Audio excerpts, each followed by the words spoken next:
అందుకే యేసుక్రీస్తుల వారు ప్రారంభపు మాటలు మీరు జ్ఞాపకం చేసుకోండి. ప్రారంభపు మాటల్లో ఆ ధన్యతల గురించి మాట్లాడుతున్నప్పుడు 9వ వచనంలో ఆయన ఒక మంచి మాట అంటాడు, సమాధానపరచువారు ధన్యులు, సమాధానపరచువారు ధన్యులు, వారు దేవుని కుమారులనబడుదురు.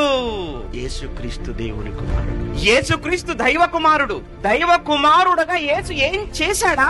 సమాధానపరిచాడు తండ్రితో. దైవ కుమారుడుగా ఏం చేశాడా? మనిషిని కూడా ఏం చేశాడు? సమాధానపరిచాడు. అందుకు ఆయన దైవ కుమారుడు. మరి నువ్వు దయ్యపు కుమారుడు. ఈ రోజు మనుషులు ఎలా అయిపోయారు?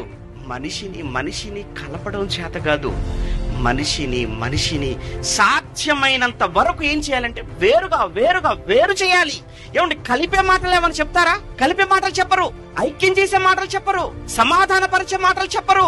మనిషికి ఇంకా దూరం చేయాలి. అలా మనుషులు దూరంగా వెళ్ళిపోతేనే ఎలా దూరం అయిపోవాలి? కులాల పేరుతో, వర్గాల పేరుతో, ప్రాంతాల పేరుతో, భాషల పేరుతో సాధ్యమైనంత వరకు మనిషిని ఎన్ని ముక్కలుగా చేయాలో అన్ని ముక్కలుగా చెయ్యాలి. ఇది దైవ లక్షణమా? ఇది దైవ కుమారుల లక్షణమా? వద్దు. ప్రభునందు ప్రేమన దేవుని పిల్లలారా,